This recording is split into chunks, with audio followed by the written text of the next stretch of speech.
All right, today we're diving into something pretty provocative. It's from the Dmitrii Gorbatenko LogBook, and wow, it really takes aim at the very foundation of our entire financial system.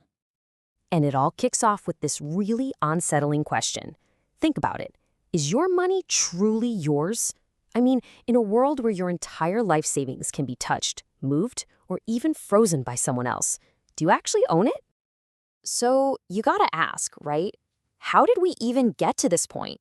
Well, according to the author, it wasn't an overnight thing. They argue it was this quiet but totally radical transformation of our society.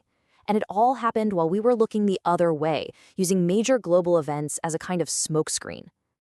Yeah, the core idea here is pretty wild. The author claims that while we were all glued to our screens, focused on a global crisis, this different kind of revolution was happening in the background. It wasn't fought with guns or armies, nope. It was fought with data and control. And the goal? To put a whole lot more power into the hands of just a few people.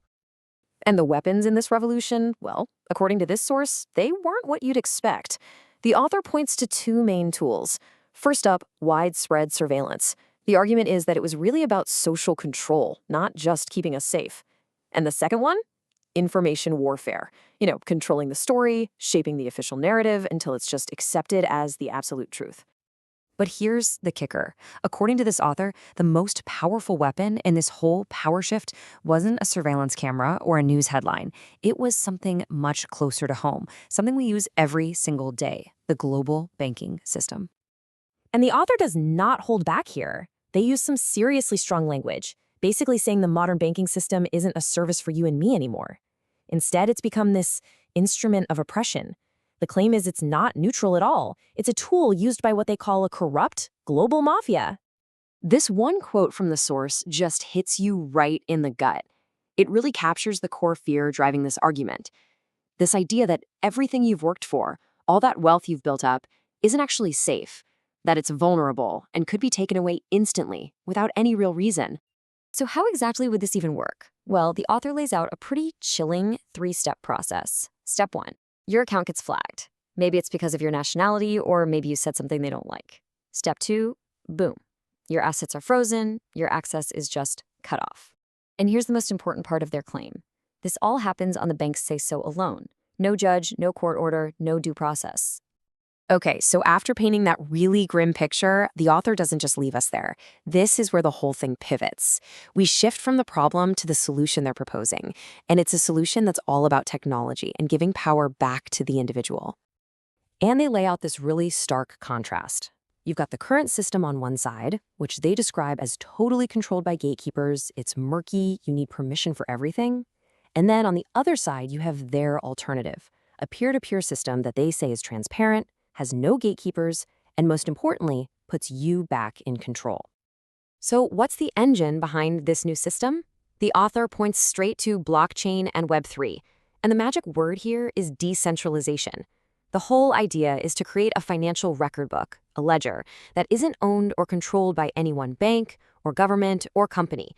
It's run by the people who use it. And that brings us to the author's big finish, their call to action. And it's presented as way more than just a tech upgrade.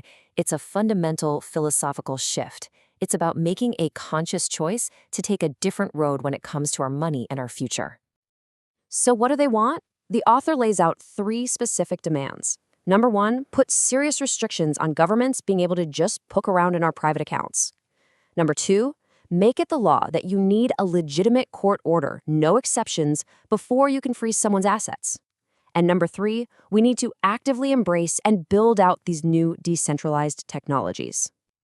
And this is really the heart of it. The author wants us to completely reframe how we think about our money. In their vision, when you use one of these new platforms, it's not just a transaction. Every single time, it's a vote for freedom. It's a small but powerful act that helps build a totally new kind of financial system, one that's meant to serve all of humanity, not just the people at the top. So, in the end, this entry from the Dmitrii Gorbatenko LogBook leaves us standing at a crossroads. We're left with a choice between what the author sees as a centralized system of total control and their vision of a decentralized, free alternative. They're basically putting the question right to us. What kind of financial future are we going to choose to build?